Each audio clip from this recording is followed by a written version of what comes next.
আসসালামু আলাইকুম। ওয়ালাইকুম আসসালাম রহমতুল্লাহ বারাকাতুহু। তো শেখ, হাদিসে তো এসছে যে জোরে বলেন, গ্রীষ্মকাল। আপনার কথা শোনাই যায় না। কথা বলছেন? আমি ক্যালিফোর্নিয়াতে বলছি শেখ। জি, জোরে বলেন, মনে হচ্ছে ঘুম থেকে উঠেছেন। বলছি যে হাদিসে তো এসছে যে আপনার গ্রীষ্মকালে জোহরের নামাজ দেরি করে পড়াটা সুন্নাহ।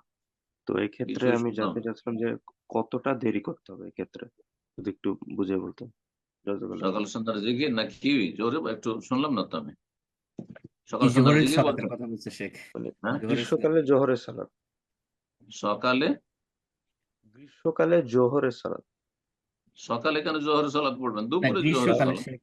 একটু সাউন্ড মনে হয় শেখ, আপনার ওখানে কি সমস্যা হচ্ছে কিনা জানি না। উনি গ্রীষ্মকালের কথা বলছেন, যে গ্রীষ্মকালে যে জোহরের সালাত একটু ডিলে করে পড়ার কথা বলা হয়েছে, সেটার কতটা দেরি করা যাবে এটা উনি জানতে চাচ্ছেন। শেখ, আমাকে শুনতে পাচ্ছেন? গ্রীষ্মকালে ঠান্ডার দেশে আপনি আমেরিকায় থাকেন, কানাডায় থাকেন, তো সেখানে তো সবসময় মাইনাসই প্রায় থাকে। আর থাকলেও আর কতটা গ্রীষ্মকালে বা কতটা গরম থাকে? হাদিসে এই না যে গ্রীষ্মকালে আছে এজাস্তাদ্দাল হার, যখন রোদের প্রখরতা থাকবে, প্রচন্ড গরম থাকবে। ইস্তাদ্দা মানে প্রচন্ড, আর হার মানে গরম, প্রচন্ড গরম হবে। যেই গরমে বাইরে বের হওয়া খুব কঠিন, যেই গরমে আপনার হাওয়া লেগে যেতে পারে, যেমন আরব দেশে, ফাবরুদ বিসসালাহ, তখন জোহরটাকে ঠান্ডা করে পড়ি। আর সেটা এই নয় যে 1 ঘন্টা 1.5 ঘন্টা ঠান্ডা করে সালাতে রক্ত হচ্ছে, ধরেন আমাদের দাম্মামে এখন 11:30টায় 11:30টায় জাওয়াল হয়ে যাচ্ছে, আর সেটা পড়বো আমি 2টার সময়, না, মোটেই নাই। সেটা আপনি 12টা 12:30, হ্যাঁ, একটু লেট করে পড়েন এইরকম। কিন্তু এনে যে 2টো 2:30 করে দেন, 2:30 পৌনে 3টাতে, 3টাতে আজান হয়ে যাচ্ছে, আসর আজান হচ্ছে। কিছুদিন পরে তো 2:30 এখানে আসর আজান হয়ে যাবে। তো উদ্দেশ্য হচ্ছে যে গরমের প্রখরতা যদি থাকে, আপনার ওখানে যদি হয় যে এমন কোনো দিন যেদিন খুব প্রচন্ড গরম, তাহলে সেই দিনে আহ, এতটা ঠান্ডা করবেন যাতে গরমের যে প্রথম গরমটা যেটা শুরু হয়, দিন ধরেন 10টা 11টা থেকে, সেটা প্রায় 1টার দিকে শেষ হয়ে যায়।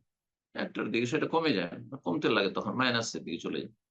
তখন আপনি আদায় করে নেন। কিন্তু এর মানে এই নয় যে 2টো 2:30 বাজিয়ে দেবেন আপনি, না, মোটেই না। জি, বারাকাল্লাহ ফিক। আমিন। তারপরে এটা একা একা করা যাবে না, জামাত ছেড়ে। জামাত তাহলে মসজিদের মুসল্লিদের নিয়ে একটা মিটিং এর মাধ্যমে বা মসজিদের দায়িত্বশীলরা অথবা সরকারের ফয়সালা করে, যেমন সৌদি আরবে পরিবর্তন হয় না। পরিবর্তন হয় না কারণ একটা সিস্টেমে চলছে, ধর্ম মন্ত্রণালয় চলতি আছে।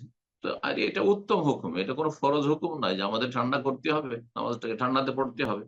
মানুষের যেটাতে সুবিধা, মানুষের সুবিধা যে টাইম জানা আছে, জোহর হয়ে গেছে, জোহর হয়ে গেছে। আর আজকাল এসির গাড়ি আছে মানুষের কাছে, বাড়িতে এসি, গাড়িতে এসি, আর মসজিদে এসি। সুতরাং কোনো অসুবিধা নেই, কোনো অসুবিধা নেই। দুনিয়ার সমস্ত কাজ করে বেড়াচ্ছে, শুধু নামাজটা ঠান্ডা করতে আর কাজকর্ম দুপুর বেলা ডিউটি করাচ্ছে গরিবদেরকে রাস্তা রাস্তা। তাহলে তো বোঝা গেছে এই হুকুমটা পালন করা কিন্তু ফরজ নয়, বরং এটি মুস্তাহাব কথা, করা ভালো, সুন্নাত মুস্তাহাব। যে গ্রীষ্মকালে যখন রোদ রোদের প্রখরতা থাকবে, প্রচন্ড রোদ থাকবে, তখন রোদের অনিষ্ট থেকে বাঁচার জন্য আপনি বিলম্ব করবেন, একা একা নয়, জামাত সহকারে মসজিদের মুসল্লিদের সাথে মতামত বিনিময়ের মাধ্যমে, পরামর্শের মাধ্যমে। জাযাকুমুল্লাহ।